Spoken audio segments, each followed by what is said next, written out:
follow. I'm just trying to fuck a red bone like mulatto. Hey, Nina, I can get you in the States without a visa. You know I need you. Yo, what is up, guys? In this video, I'll be showing you how you can edit a Fortnite highlights video in Davinci Resolve in 2021. So this video will just basically be me showing you like how to edit, like the title, how to edit highlights video, just showing you little cool tips and tricks on how to make it actually 10 times better. So yeah, let's get straight into it. So I do have this song right here, Cabo, and the clip by T1 Nate. It's a really clean clip, as you can see. And what you're gonna want to do is find the beat drop of the song. So Better shawty down in Cabo, she a model. Got a villa, best friend choose you better follow. I'm just so right here is the hard beat drop. So put your playback head over top of it and click the audio track or the song and just place a marker on it with M on your keyboard and go to your clip.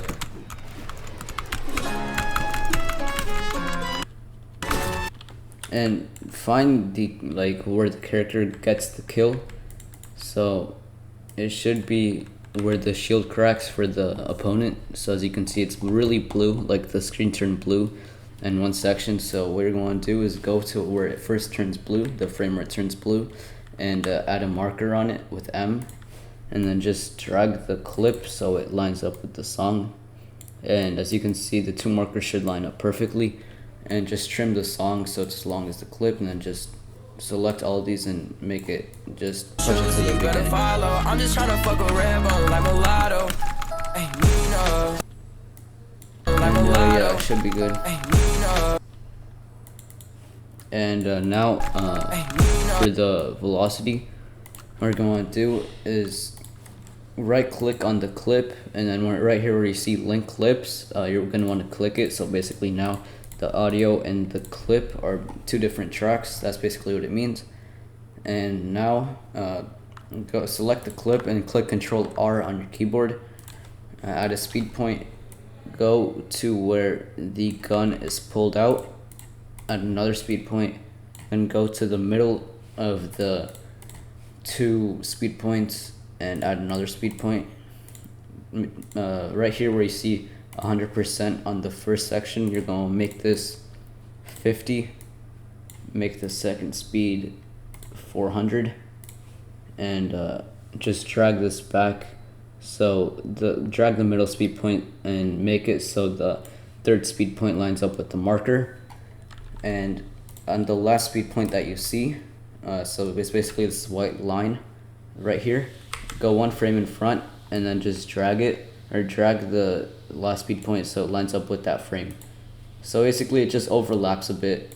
I'm not the best at explaining, but hopefully you guys understood. And right here where you see 100%, make this 50. So it's basically slow-mo and then speed up a bit and then slow-mo again. And what you're going to want to do is make this part 50 frames, or make the kill part 50 frames. So go on the marker and click Shift and arrow key on your keyboard. That should be 60 frames, and then go 10 frames back. So Shift and arrow key and then 10 frames back. 1, 2, 3, 4, 5, 6, 7, 8, 9, 10. And then just trim this down with Control B. And yeah. So I'm just gonna delete this right here and this, and it should be good. I should. And if you feel like the speed up isn't like too much, you might want to overlap another frame. So that right there should be good. And I think, yeah, that looks really clean.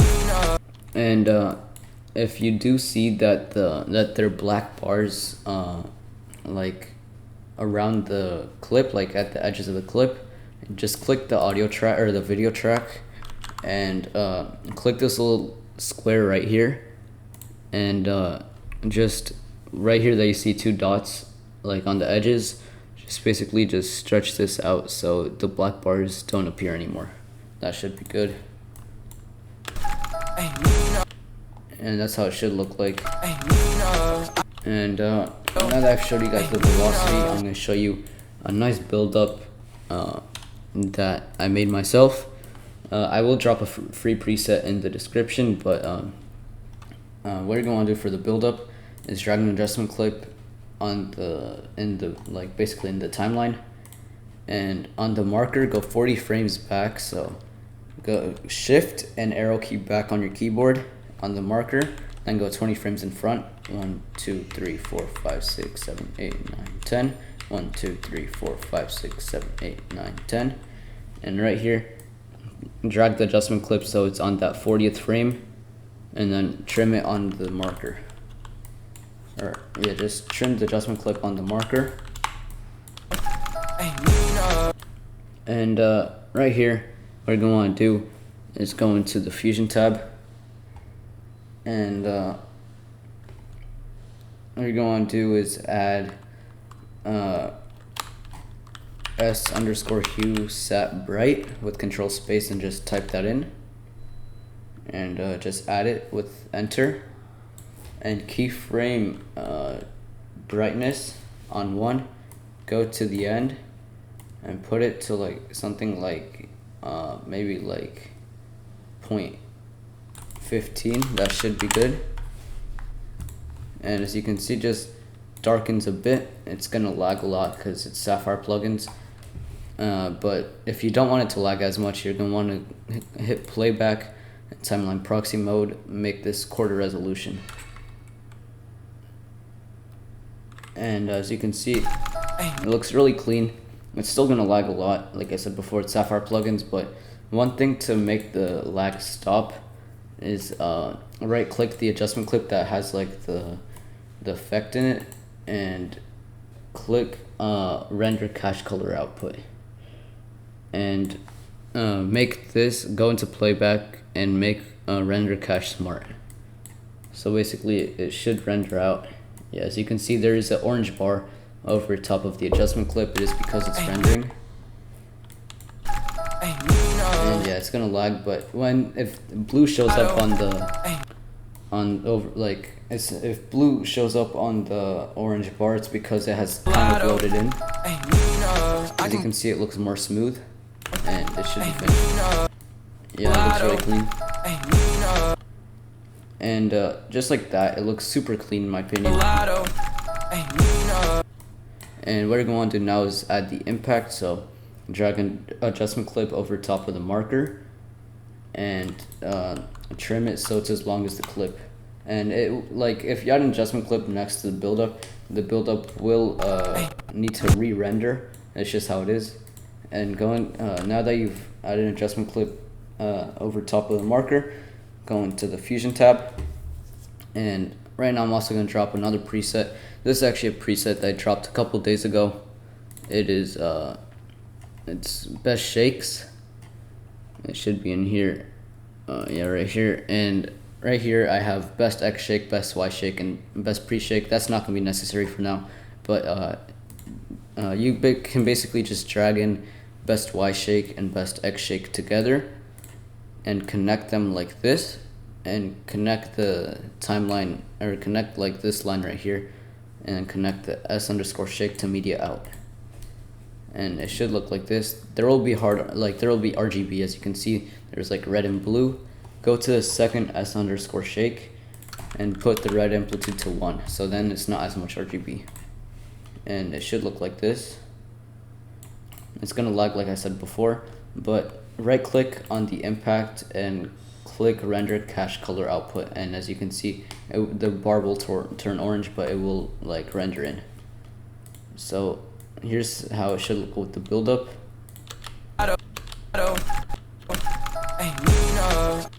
It looks super clean.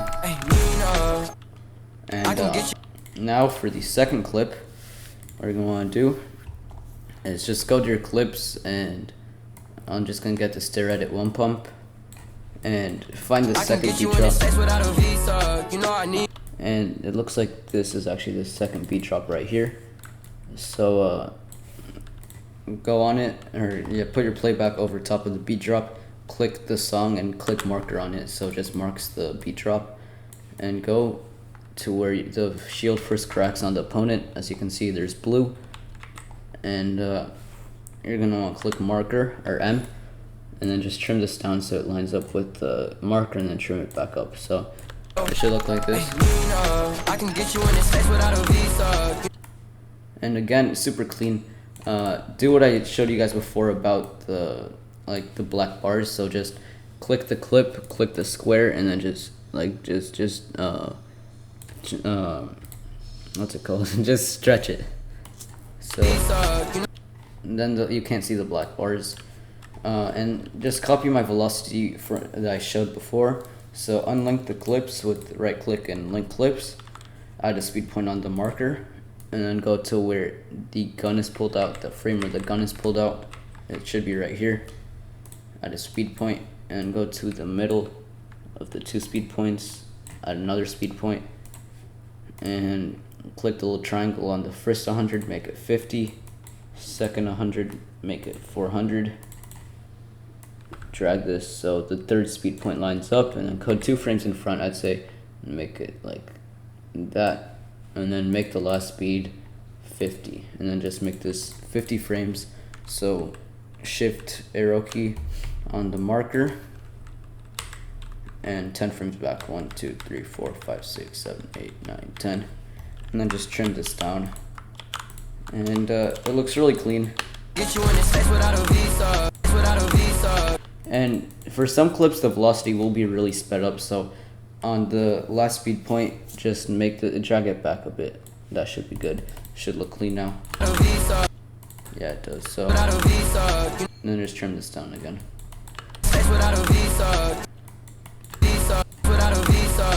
Looks really nice. And what we're going to want to do now is get the adjustment clip, or get the impact I used on last clip, and put it over top of this clip right here.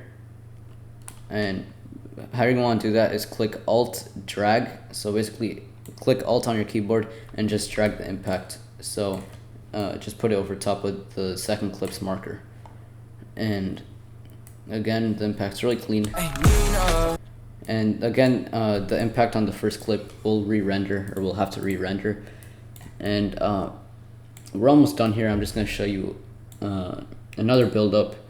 So get the adjustment clip in the effects tab, drag it onto the timeline, and make it 40 frames. I already showed you guys how to do that. So shift on your shift arrow key, or shift back arrow key on the marker, and go 20 frames in front. 1 2 3 4 5 6 7 8 9 10. 1 2 3 4 5 6 7 8 9 10. Then add a marker on it, and then just trim this down a lot, I'd say, and just make sure it fits in there. That's like the best advice I can give you. And now I'm going to show you a pre-shake that, like I said before, I made a preset like a couple days ago. Just wherever you put your presets, whatever folder, just find it, and then best pre-shake. And the keyframes might be a little bit messed up. That is my bad. I didn't mean to do that. So basically what you're going to do for the pre-shake is go to the beginning, make sure to clear all the keyframes, put the amplitude to 0 at the beginning, keyframe it, and go to the end and put it to like 0.12. And click render cache color output on the adjustment clip. It should look really nice. And now for the color correction, add an adjustment clip over top of everything, basically. So over top of the impact build-up clip, you get it, just everything. And highlights don't really use too much color correction. Like, it's not like insanely clear color correction, but they still use a bit. So in the open effects tab, type looks, and if you do have magic bullet looks, this will apply to you. If you don't, I recommend you get it, because it's like the best color correction plugin there is. And as you can see, I'm just gonna show you guys how to make your own quick color correction. So drag in post the curves and hue/saturation. I think that should be it. Maybe pop, but it looks a bit confusing for now, but this will be easy. So just basically for the curve, if you drag it up, it'll make it brighter. If you drag it down, it'll make it darker. So just play around with it, like just make it how you want it. I'm just gonna adjust it a bit like that. Hue/saturation, basically if you change the hue, it'll basically change the color of the clip, but I recommend just putting it to 0 and maybe sometimes making it like -5. Sometimes that's good, but I'm just gonna keep it at 0 for now. The saturation, what it will do is basically it'll just raise the intensity of the colors, and if you put it to 0, there will be no colors at all. If you put it to 999, there will be huge colors. So I usually put it for highlights, I like to put it at like 125. That's usually good. And pop, sometimes it's necessary, sometimes it's not. Just put it at like 40. Sometimes the pop, you don't really need pop. It looks really clean. And what you're gonna want to do for the color correction is just click render cache color output. Yeah, and as you can see, it will have to re-render everything again. And now for the transitions, sometimes you don't really need Sapphire plugins for transitions, which is really good about DaVinci Resolve because there are already a lot of really good transitions that come into the app without plugins. And as you can see right here at the bottom, there are some good transitions like slide down, slide left, slide right, slide up. There's also rotate 90. I really like that one. Sometimes I even use it for my own highlights videos. I'm gonna use rotate 90, and what you're gonna want to do is drag in the where it says rotate 90 and put it in between both clips, and just make it, and then go zoom in and make the transition a bit shorter. Like I'd say that would be good. And as you can see, very nice. Hope you guys did enjoy this video. If you did, drop a like, obviously subscribe, and just stay tuned for my next videos, and I'll see you guys next time. Peace.